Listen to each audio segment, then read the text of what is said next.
Less than 4 months ago, the Maduro regime and the unitary platform negotiated the Barbados Accords, an agreement to hold free and fair elections, among other things, in return for the easing of U.S. sanctions. Unfortunately, in the 4 months since, the Maduro regime has not followed through on many of these commitments, and it has become evident that if Venezuela holds elections this year, it could be neither free nor fair. My name is Ryan Berg, and I'm the director of the Americas program here at CSIS, where I also direct our Future of Venezuela initiative. Venezuela has endured more than 10 years of Nicolás Maduro, where he has repressed political opposition, dismantled the free media, and benefited from the construction of a criminal state. Meanwhile, the outflow of migrants from Venezuela continues, making it one of the largest displacement crises in the world. And in the midst of it all, the Venezuelan people have been tireless in their pursuit of the restoration of their democracy. The country's opposition is committed to an electoral path, and Maria Corina Machado, a former member of the National Assembly of Venezuela, has led a grassroots campaign that has mobilized millions of Venezuelans. In the primaries held in October of last year, she won over 92% of the vote, but the Maduro regime barred her from running in the presidential election, reaffirming a 15-year ban on holding public office, a decision that she has appealed before the courts. It is clear that Maria Corina represents a clear threat to the Maduro regime, and thus has been the subject of repeated and unfounded accusations, as well as the target of violent attacks like the one we saw last week at a campaign rally for Vente Venezuela. As we've said at CSIS repeatedly, at this pivotal time, the international community must ensure that the Maduro regime adheres to its commitments made in Barbados, most importantly, lifting candidate bans and not permitting the regime to select its preferred opposition. It's an honor this afternoon to host Maria Corina Machado for a discussion on what is happening in Venezuela today, what forms of support are most needed from the U.S. and international community at this pivotal time, and what reforms are needed in the electoral apparatus. Ms. Machado brings decades of experience defending and later campaigning for the restoration of Venezuela's democracy. In 2010, she was elected to the National Assembly as the highest vote getter in the country. She subsequently played a leading role in the 2014 mass protests against the Maduro regime's domestic policies and is now the leading opposition figure in Venezuelan politics. Maria Corina, welcome to CSIS. You need no introduction. I gave you one anyway. And before we begin, I want to quickly introduce my co-moderator for this afternoon's event, Deputy Director and Senior Fellow with the Americas Program, Christopher Hernandez-Roy.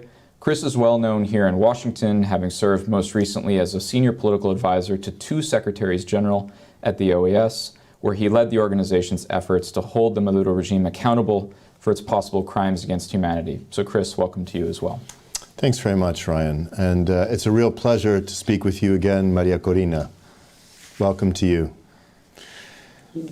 11 years after the questionable 2013 presidential elections, and 6 years after the blatantly fraudulent ones held in 2018, Venezuela is supposed to have elections this year. What makes 2024 different than previous elections? Well, thank you very much, Ryan and Christopher and the Americas program at CSIS for this great opportunity. In Venezuela, things change daily, so there are many things that are, evolving at this point, and I hope we can address. And imagine if things change from one day to another, how many things have changed in the last 6 years. On one hand, the regime is in a total different shape. I would say the regime is weak. It is cracking. It has huge inner problems. They have run out of money because they have sacked the country. And most important of all, they are conscious that they have lost their social base completely. But even the networks through which they used to blackmail people and terrified mothers have been failing, as we saw last December when no one participated at the Essequibo referendum. That's on one side. On the other front, I would say the international community has completely changed in many ways. Some are not that obvious. I think that the amount of denounces of the UN reports and the International Criminal Court investigations have made Maduro clearly a an actor that even their closest friends want to have at some distance. And I think the primary process dismantled that idea the regime has created that they were unbeatable. And the international community started to realize the strength that was building up through people's power. And that's the third and most important front in which things have changed. We Venezuelans today are completely different. We've never had such cohesion. The opposition is united by a legitimate candidacy that, beats Maduro fourfold for the first time ever against a Chavista candidate. And the degree of commitment in a fight that goes beyond the electoral one, that has to do with bringing your children to getting back home, to getting your country, to build up your country, is a strength that we've never seen so far before.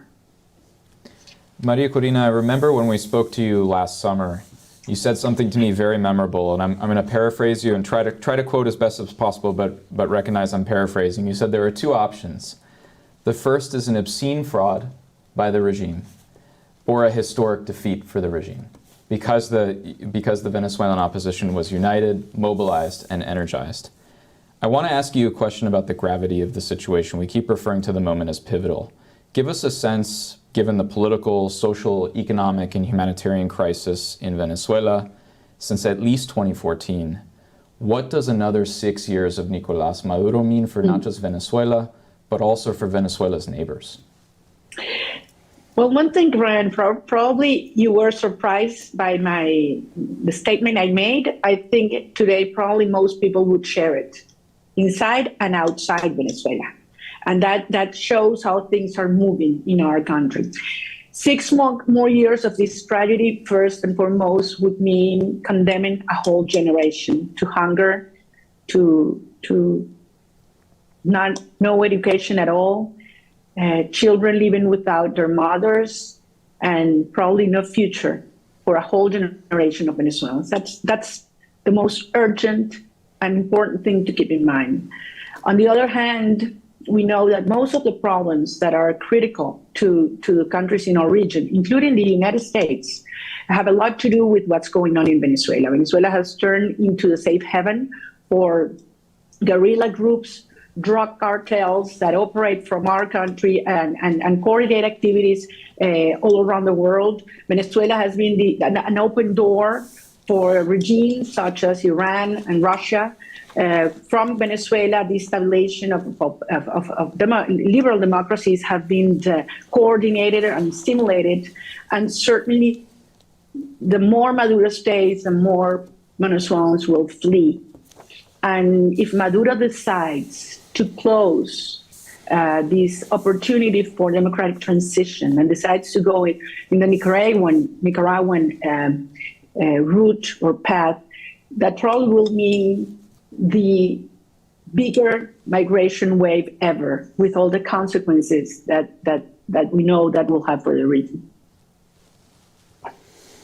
I think Ryan mentioned the Barbados Accords in his opening remarks. While those clearly stated that they required the electoral process to be carried out in the second half of 2024, we've seen that the regime is unwilling to set a date for voting. And in fact, in the 2018 election, he moved the date around. Would the regime try to move the date around again this time? And if he would, how could he justify moving the date of the election, once he said it or after he said it?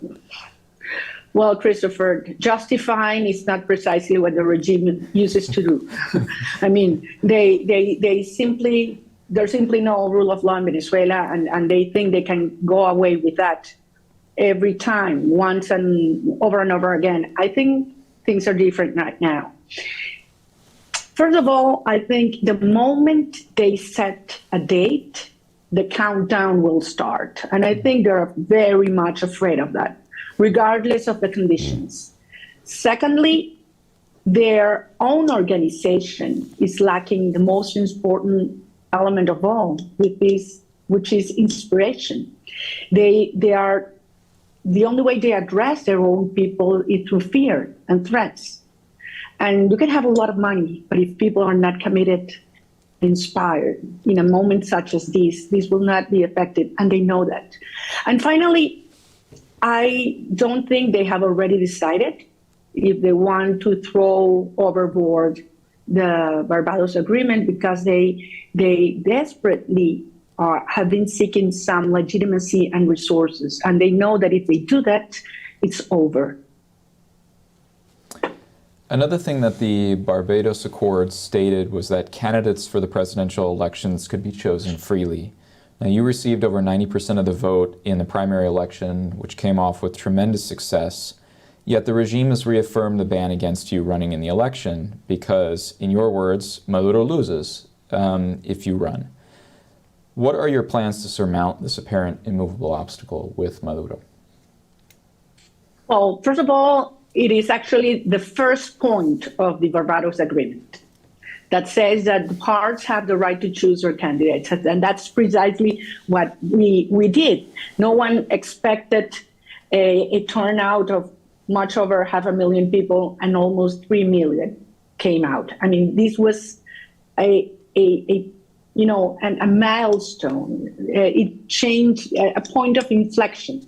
And I think it changed the regime perspective of what was going on and what was coming.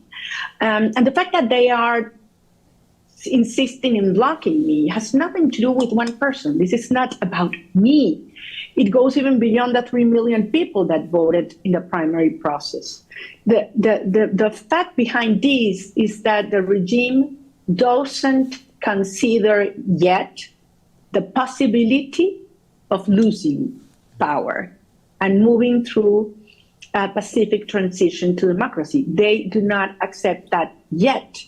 So they don't accept the idea that they will have to run against a candidate that they would lose.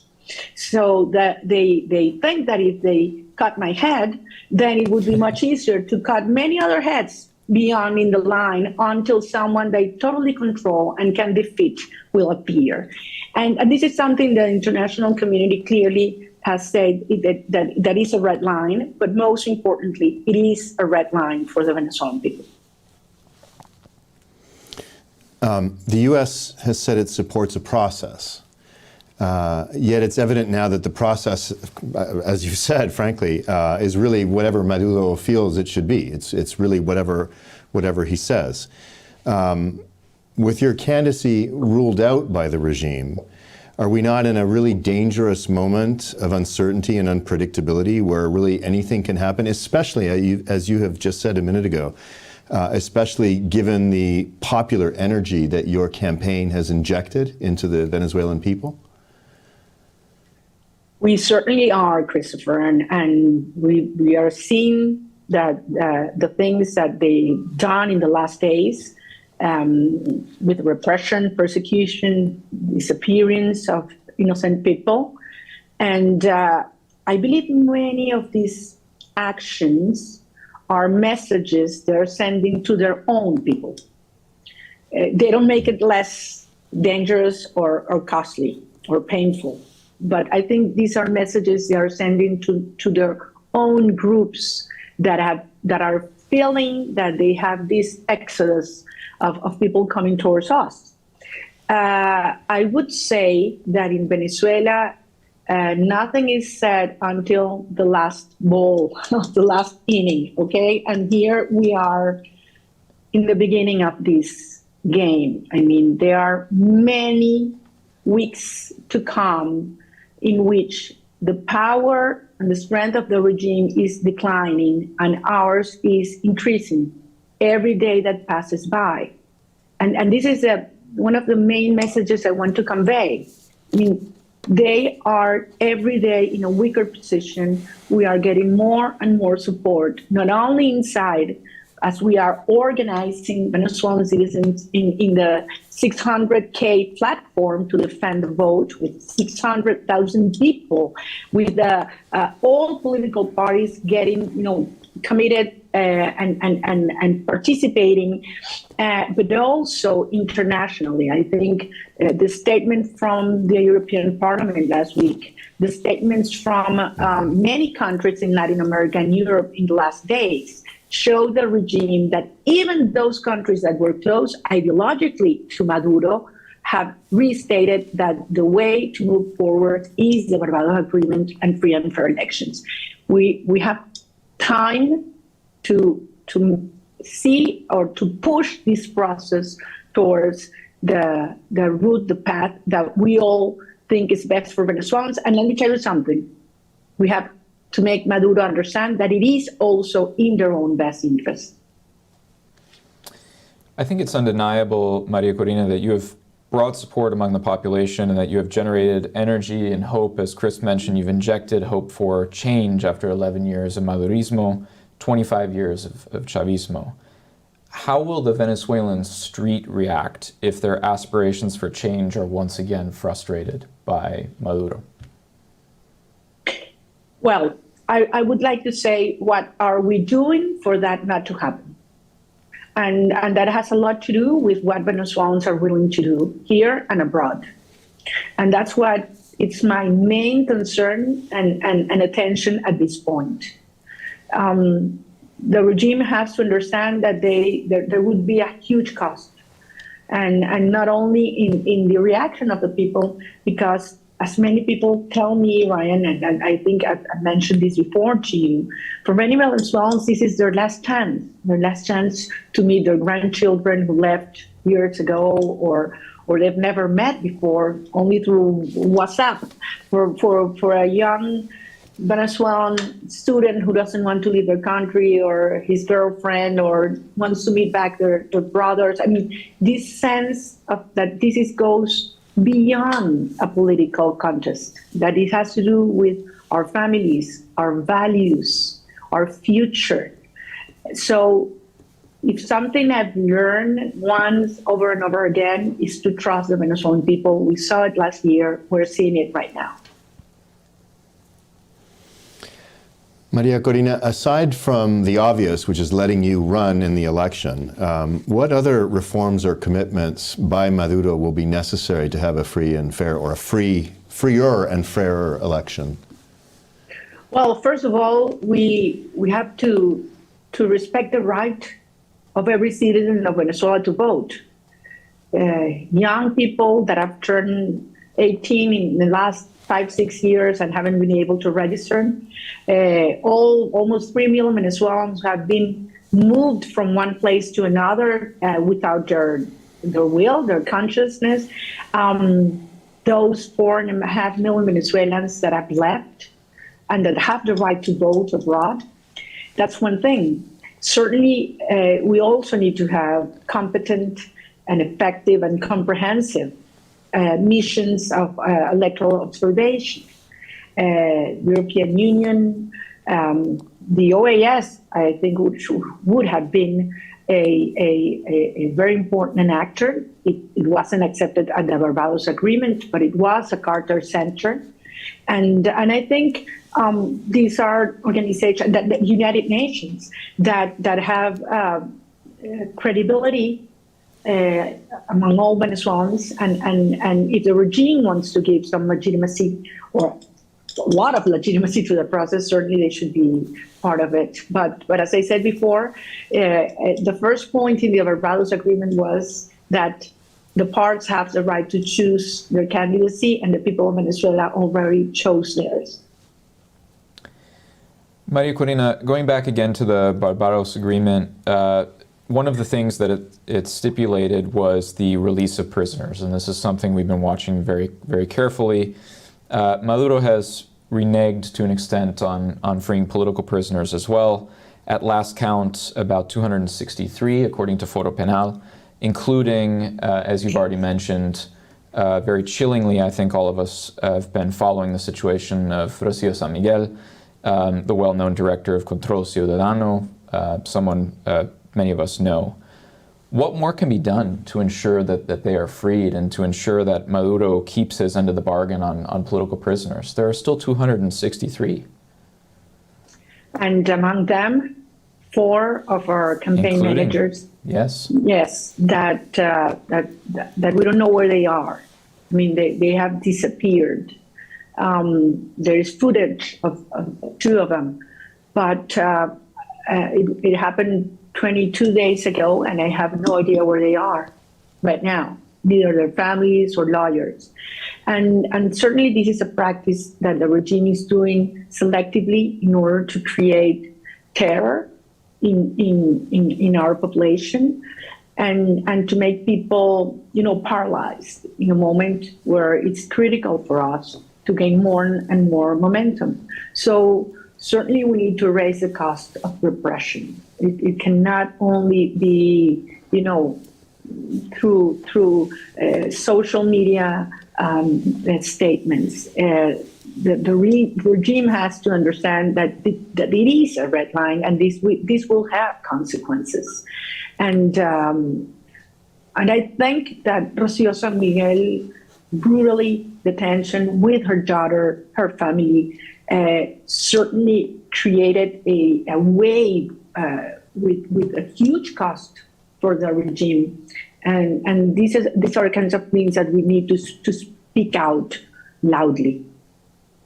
I think we should recall that forcible disappearances or forced disappearances, if they're committed as part of a widespread policy of repression against a particular group of a country, is, if it's proven, that is considered a crime against humanity. So let's keep that Certainly. in mind. We've touched upon this next issue that I want to raise, but not completely. Let's recall that there's over 7.7, perhaps even higher than that, 7.7 million Venezuelans who have left the country in recent years. Essentially, they've voted with their feet to leave for various reasons: economic, political, humanitarian. And this represents obviously an important pool of electors. You mentioned as one of the other conditions, apart from letting you run, that these people needed to vote.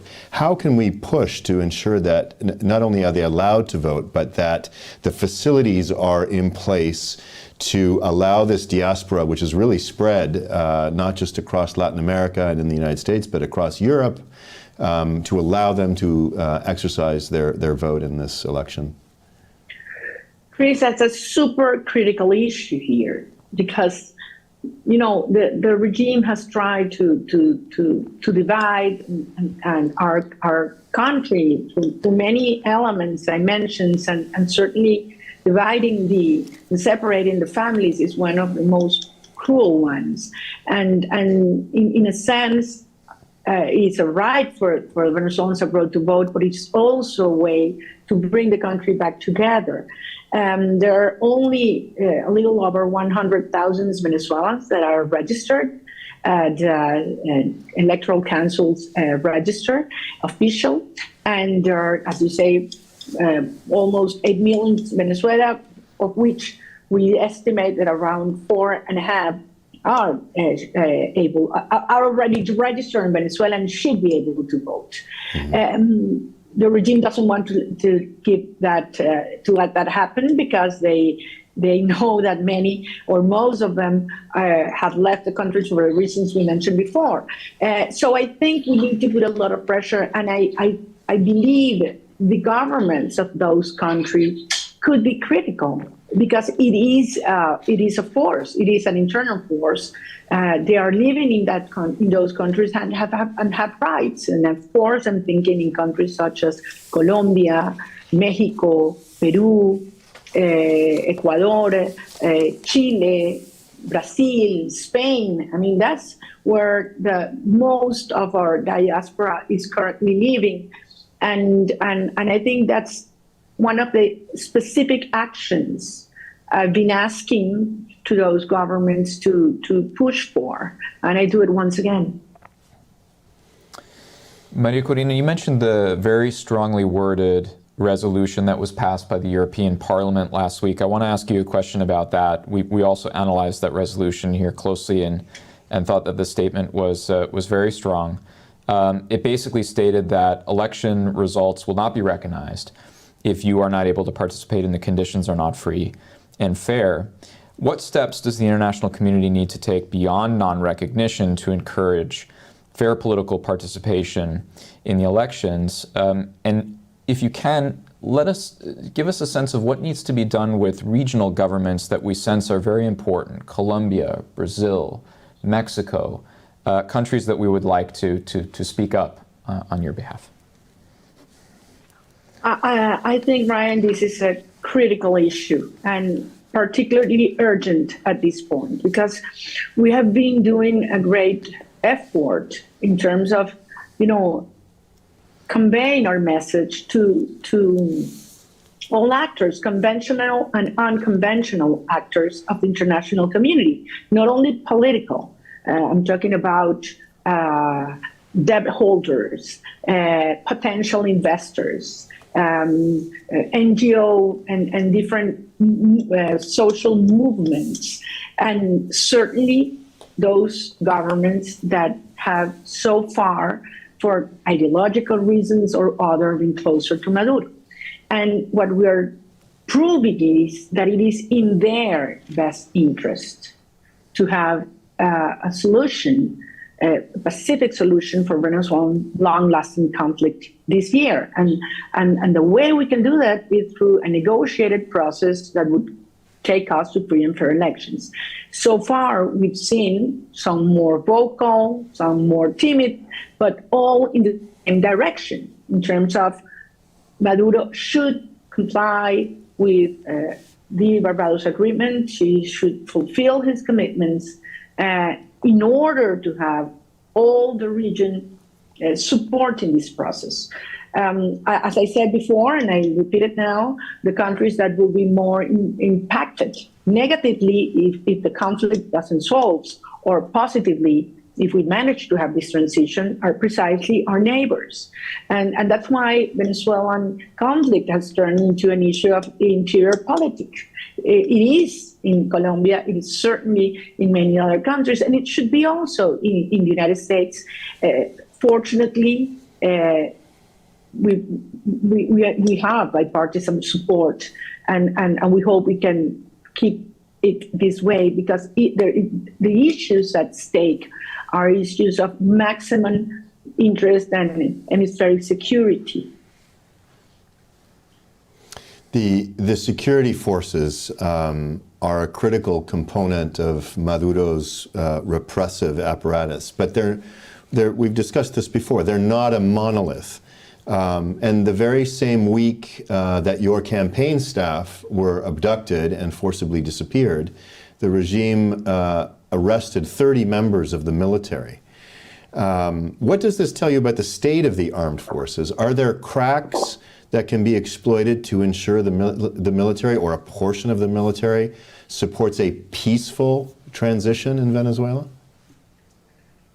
Well, Chris, as I've said before, there are few institutions that have been so hurt, attacked, undermined as the armed forces by this regime. And they know it through corruption, through infiltration, destroying merit, having the officials live in terrible social conditions so that the most competent would leave, as they have done. But the fact is that every military man or woman, when they go back home, they find the same reality as the rest of society, a lack of future for themselves, for their children. Their children grow without education, with hunger, and the fact that the country has been so enthusiastic about this opportunity for change certainly has inspired and touched most of them.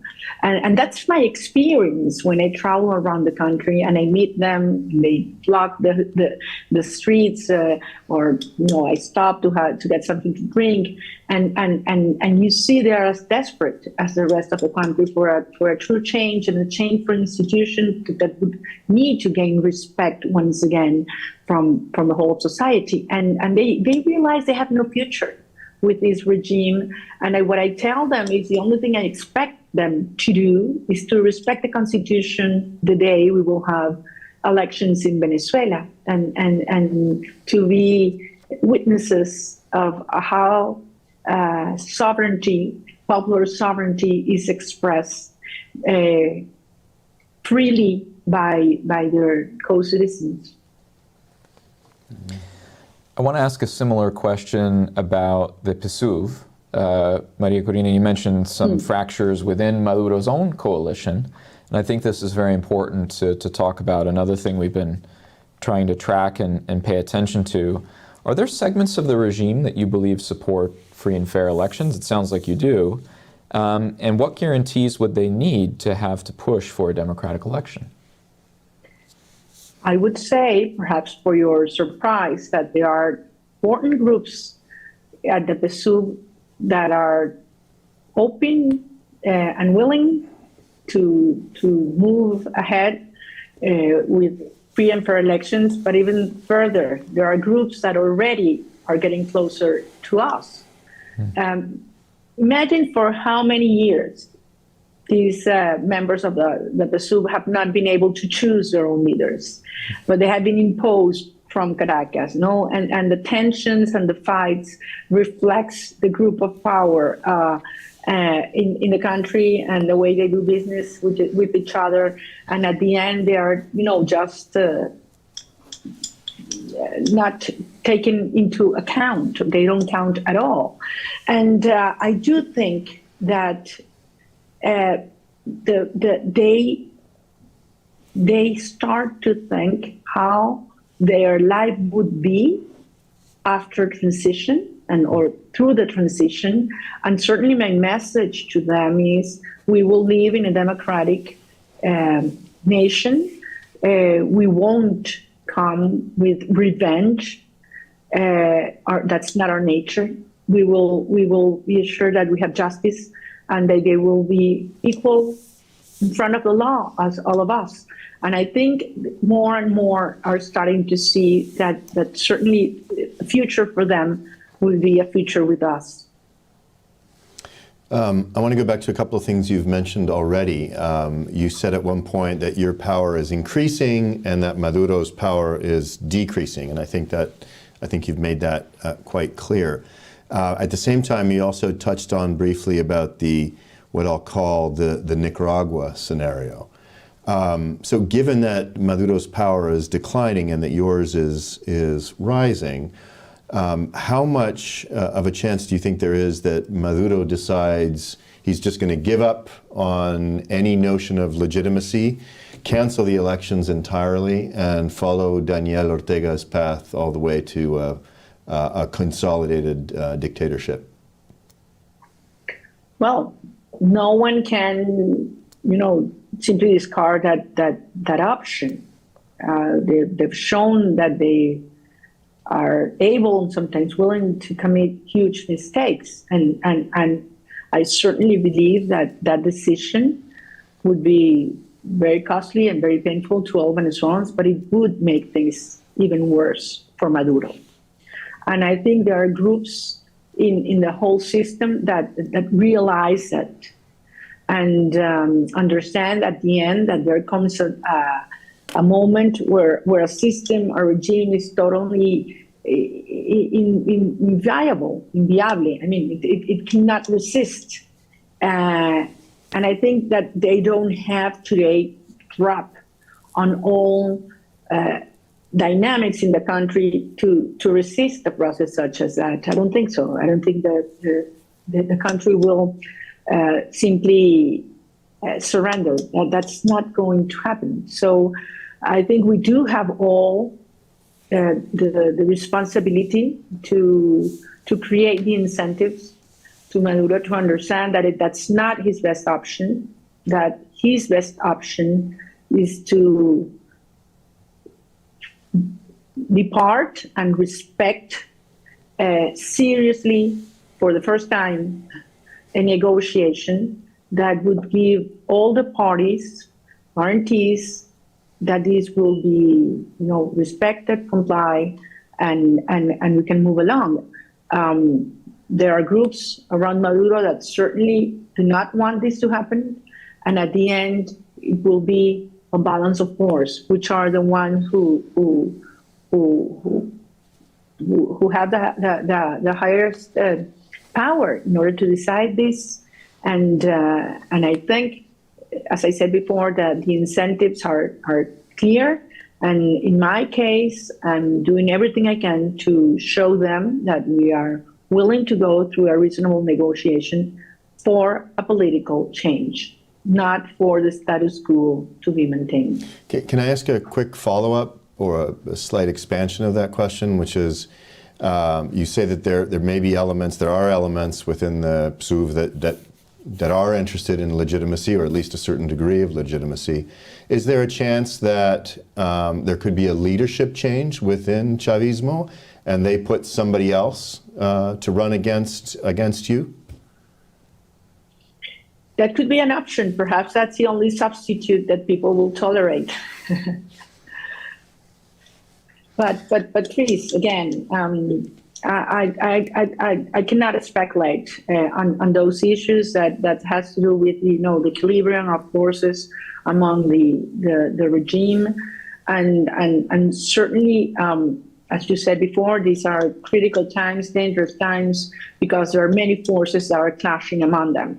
Our duty is to stay focused in our goal, in our task, which is building more and more strength, citizen strength every day that goes by, and certainly giving clear signs to all sectors that we are willing to establish what I've called La Gran Alianza Nacional, the big, great national alliance in which every single Venezuelan of good faith that wants to build a nation that we can be proud and part of could join us.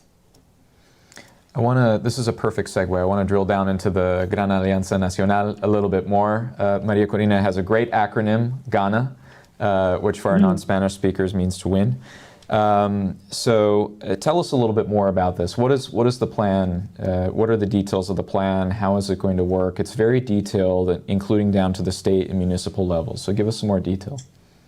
Yeah, well, we're super excited. It's not easy because it brings together a lot of people that think differently, that comes from different backgrounds and ideological positions. But you know what, Ryan, it's been for me, very impressive how people that, for instance, come from the left or far left and have told me, you know what, I do not agree with all your ideas. I do not create in privatization. I do not think that you should open the whole sector to private companies or things like that. But we believe you are the only one who can defeat Maduro and bring this country together. And there are superior values that unite us. And these people have given me a lesson,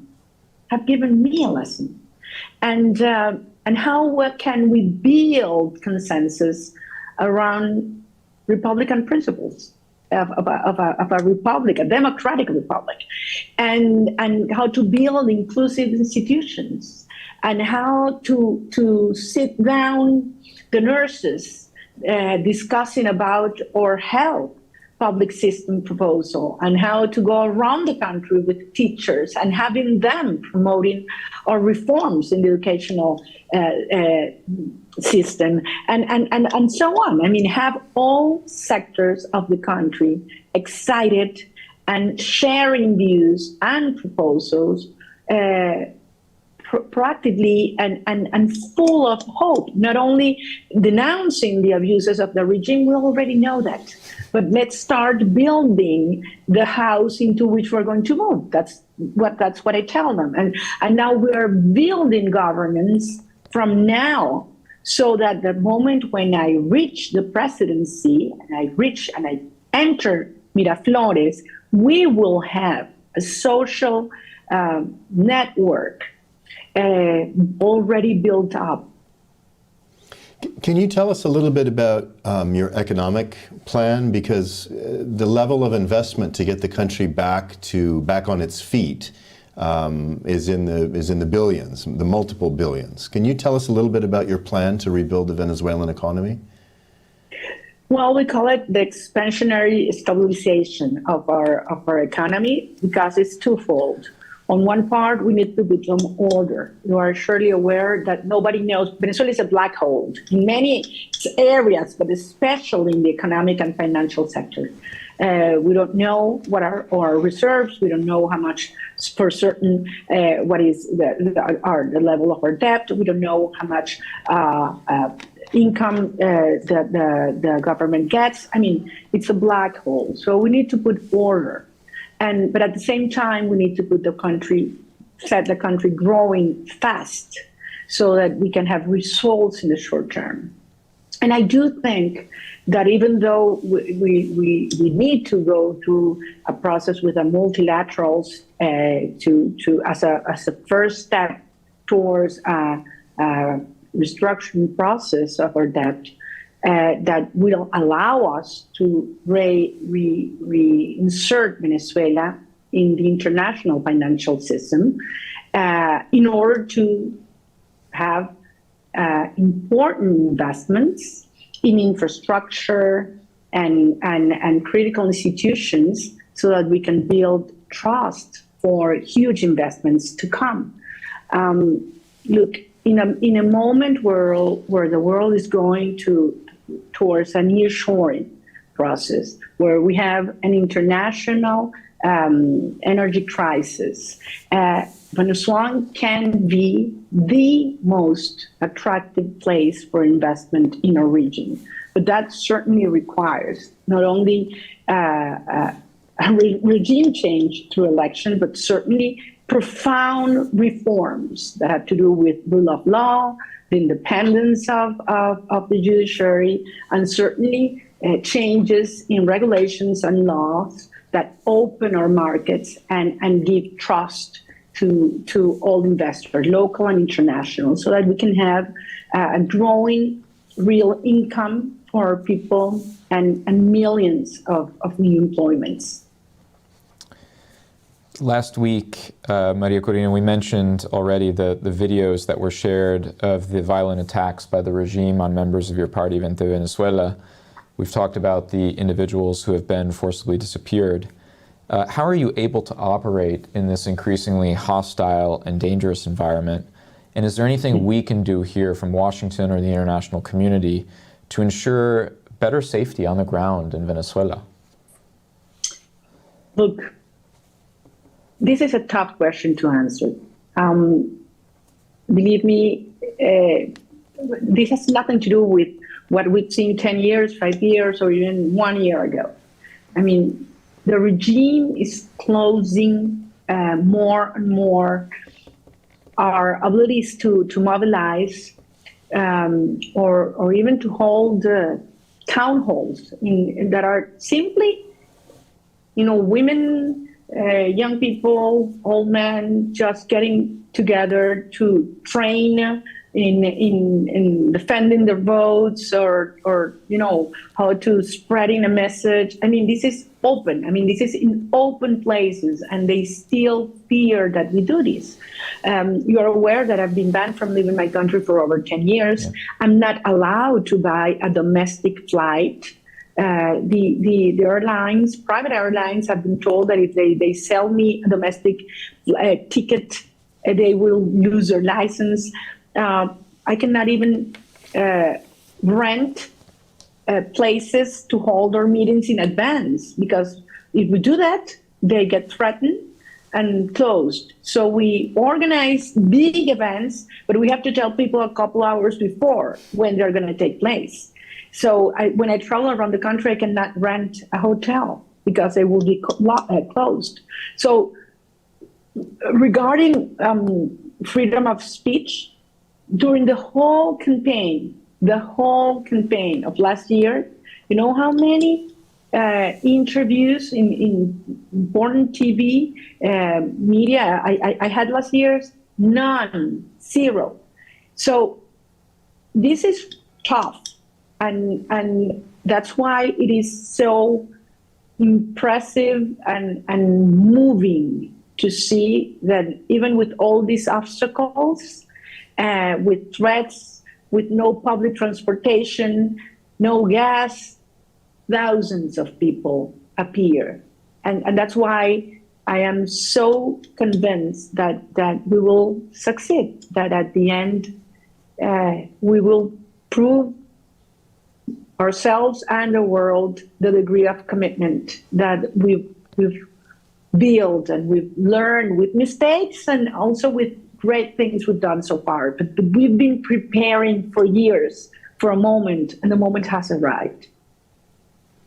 This harassment, this pressure, this persecution that you and your team are feeling and have to operate in that environment, that has been felt for years now by tens of thousands, if not hundreds of thousands of Venezuelans that have been targeted by the regime with all sorts of human rights abuses. And of course, this is what's led to the ICC opening a criminal investigation into crimes against humanity in Venezuela.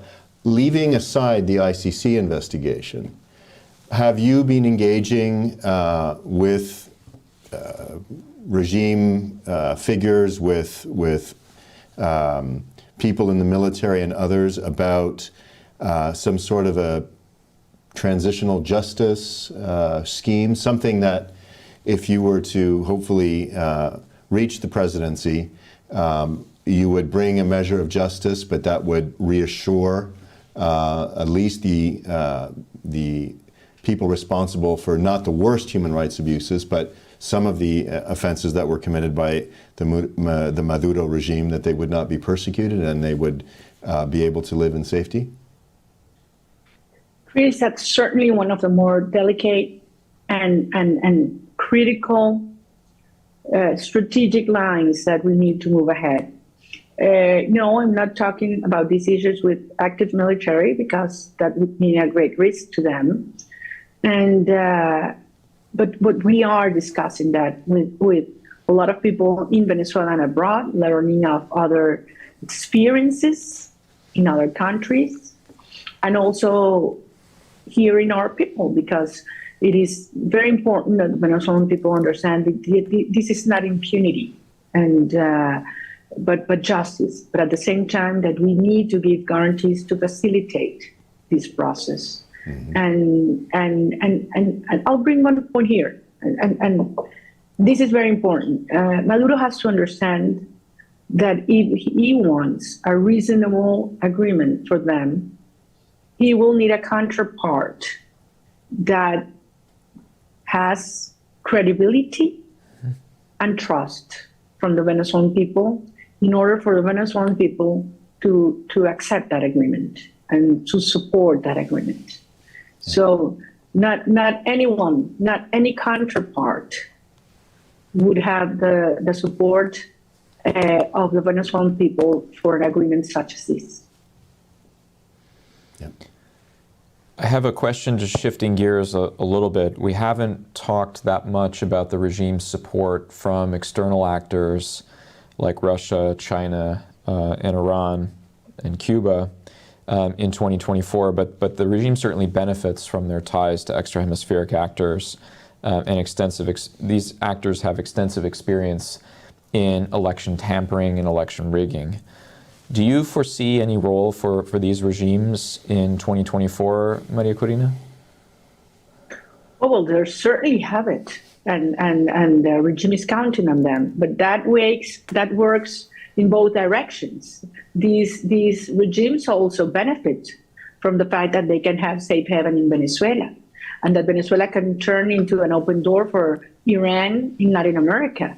Or that Russia can operate here. So that's why, as I've always insisted, Venezuela is a critical point should be a critical point of attention as a priority for hemispherical security and for the United States in a moment in which there are geopolitical conflicts at intense level with these two regimes.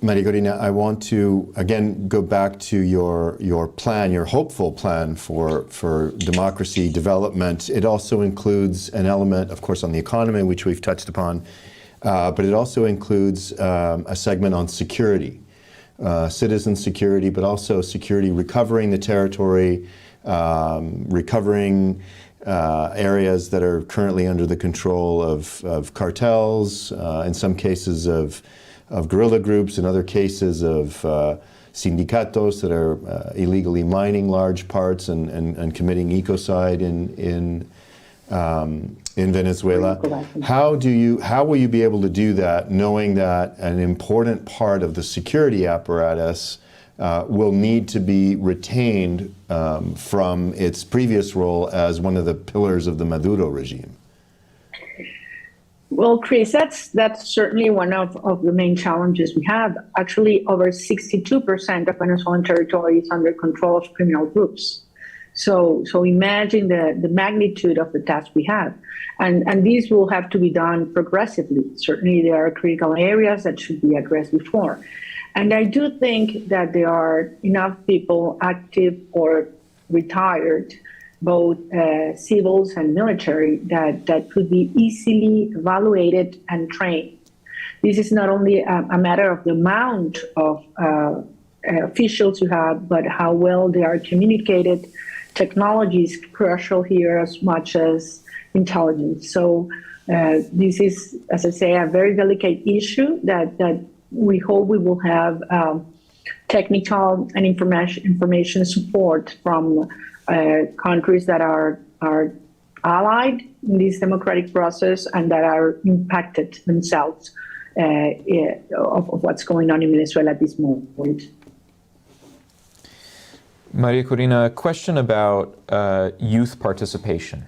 You mentioned bringing in young people into your campaign. You're certainly out there trying to get as many people energized and involved as possible.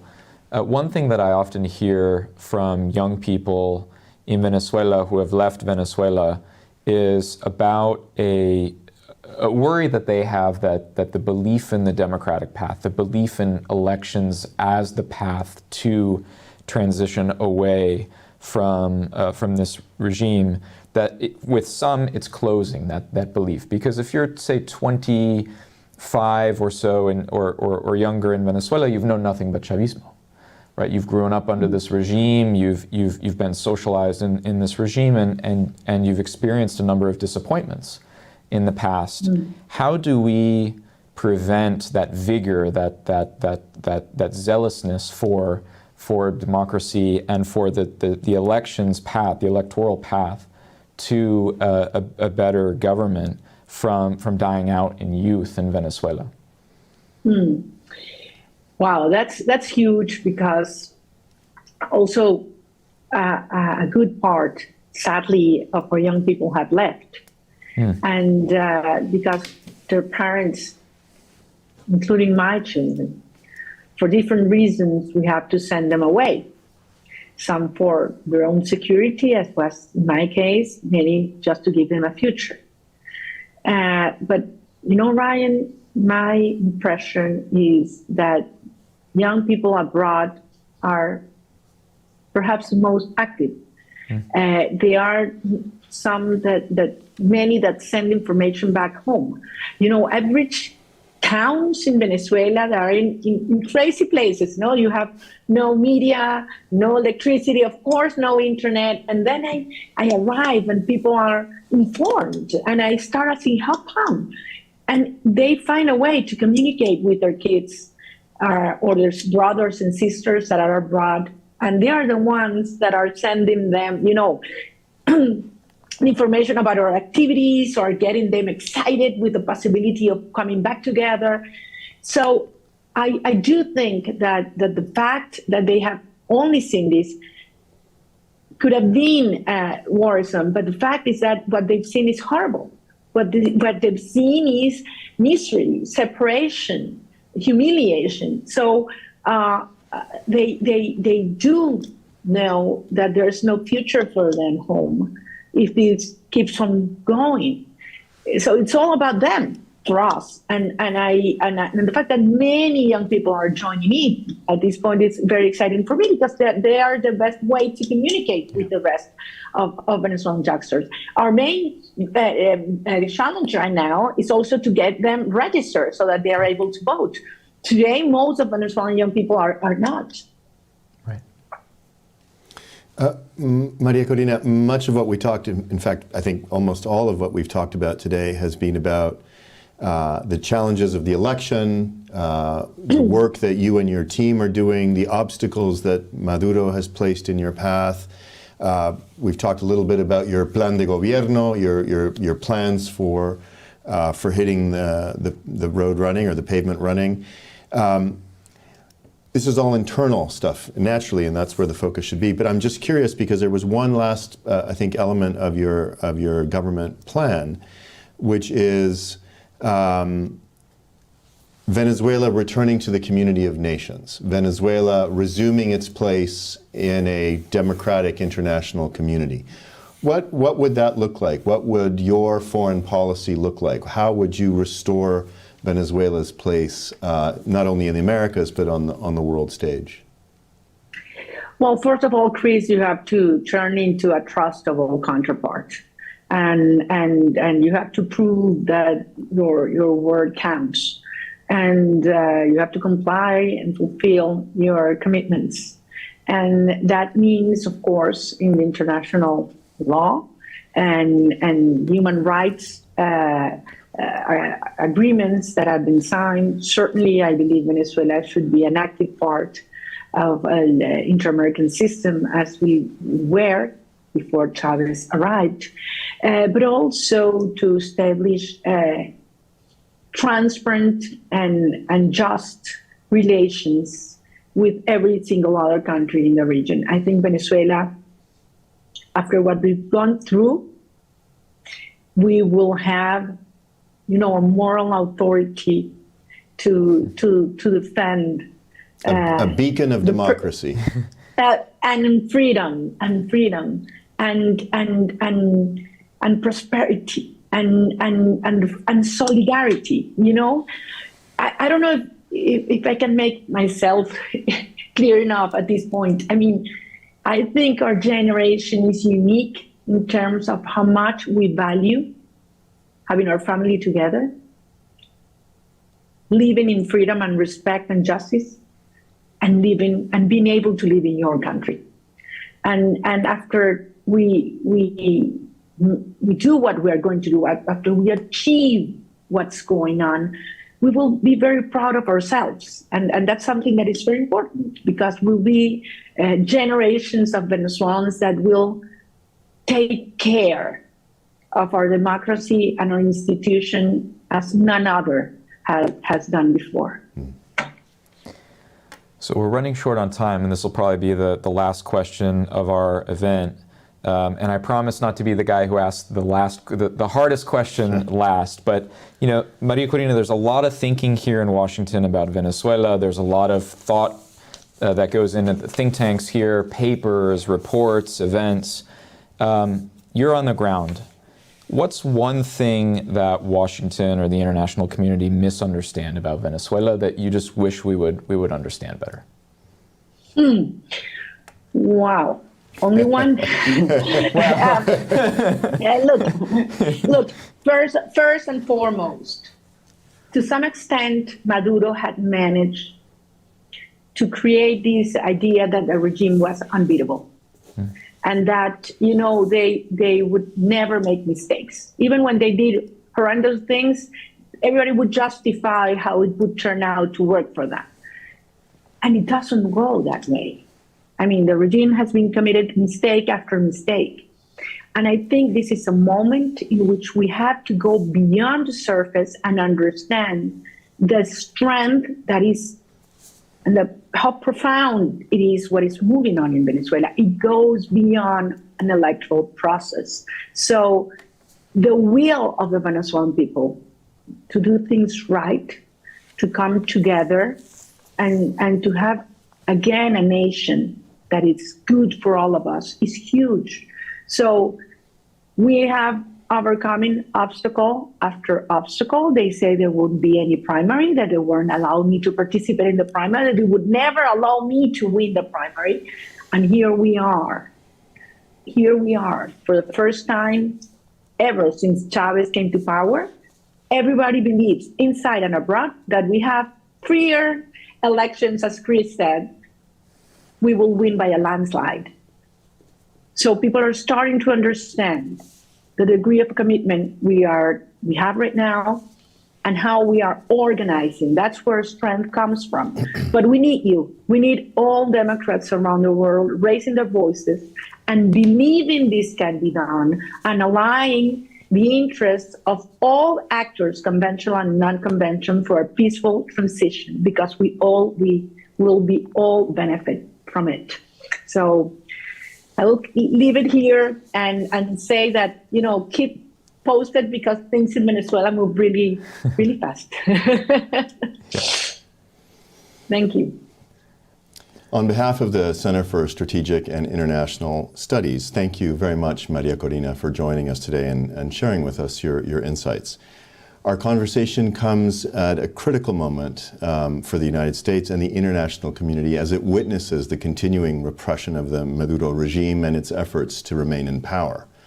The road to the presidential election in 2024 is replete with some victories, but also many obstacles for the opposition and for the international community as we seek free and fair elections to allow Venezuela to return to a democratic path. CSIS's Future of Venezuela initiative will continue to provide a forum to discuss these important questions. This concludes our event, and I thank you very much.